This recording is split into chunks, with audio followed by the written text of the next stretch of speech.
I was playing with dollies recently in the new Sims killer maybe, Paralives, an indie game on the electric computer. I don't usually buy games at launch because, well, a myriad of reasons, but boom, a not inconsequential wad of simoleons to play the beta of a game that promises to do what the Sims franchise did without cutting up all the content like a dog with Grandma's Civil War blanket. But I stress that this is not a review, your mileage may vary. I like dollies hitting each other in games like Street Fighter or FIFA 98. Eleanor of Aquitaine.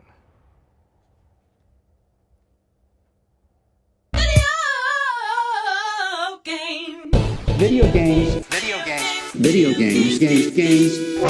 So yeah, it's The Sims. It's a bit more cartoony, the character creation stuff is way better, the building stuff is way better, if a bit finicky. But ho, townie, wanna build a tower of drywall? Yes you can.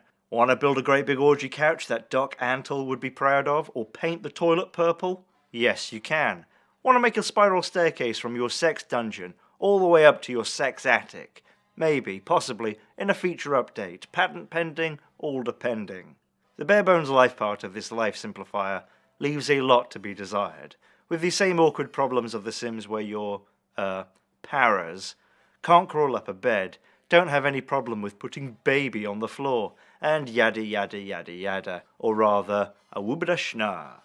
All in a wonderful world where a part-time janitor can easily support a family of 3 with enough soon saved for the eventual mansion of misaligned cardboard, filled with sheen straight from Bill Bailey's very personal laminated book of joy. What really struck me about Paralives was that this small indie team managed to, more than anything, ruthlessly replicate much of the Sims' uncanny Fantasyland tone. A commercially correct decision, surely, but one ironically lacking creativity at least a bit. But I'm not actually here to blither about how I wanted these people to make The Sims meets Papers, Please. That would be great. I get why they wouldn't. I wish games like these had a more realistic mode, where Skeeter and Doris here can't afford to keep the truck running because Skeeter hurt his back last week and missed a load of work, and a myriad of mental illnesses makes Doris unemployable, as does her caustic personality.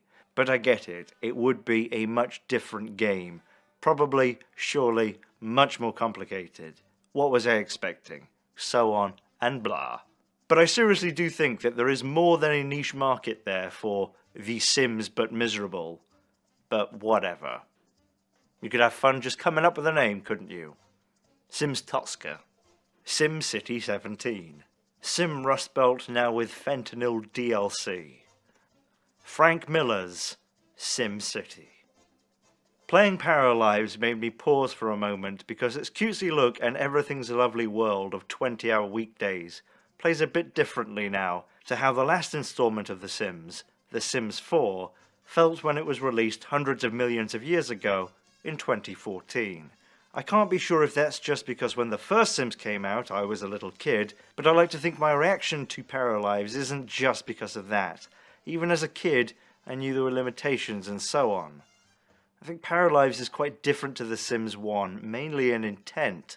I feel like Paralives almost manages to boil down the very notion of life sim or simulation altogether into a sort of life simplifier told by an IKEA catalogue with only the vaguest notion of exactly what it is that people do when they're not having their picture taken for an IKEA catalogue. It's sort of like a portrayal of Morlocks and Eloy combined into a utopian society where there's tremendous abundance and everyone is absolutely content with just sort of staying in, all based on a 30-word play written by Samuel Beckett but directed by Baz Luhrmann. What sort of toilet do you want? Don't care. Just stand in the bathroom for 2 hours and scroll social media. There really is something, maybe not perverse, but certainly funky, maybe grotesque, about watching and indeed role-playing as these people with no real problems live out their meaningless existences with nothing to do but buy more wall lamps. You know, what it really boils down to is even revisiting The Sims now, I come away with a ha ha ha, it's all crass sort of feeling, whereas Paralives has a more adversity is life, rot in heaven kind of vibe.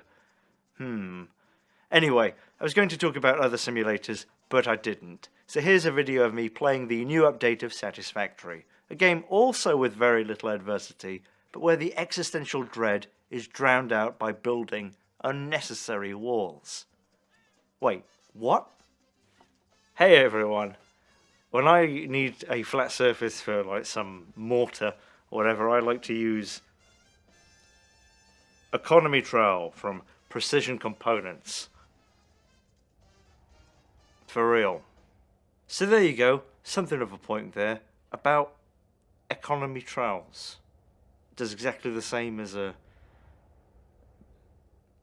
posh trowel or a bespoke trowel. Yeah, bespoke trowels. What are you looking for? Flat thing for me mortar. Oh, we can definitely do that. Yeah, I'd like a tortoise shell handle as well. Right, sure. And Coca-Cola finish. Why not? Gilded. Sure. Right. Plumped and gimbaled. Thanks for watching. Sorry there wasn't a point or anything. I just thought it'd be nice to do something not that depressing this time. Although there was an undercurrent of depression there, if you listened closely. See ya.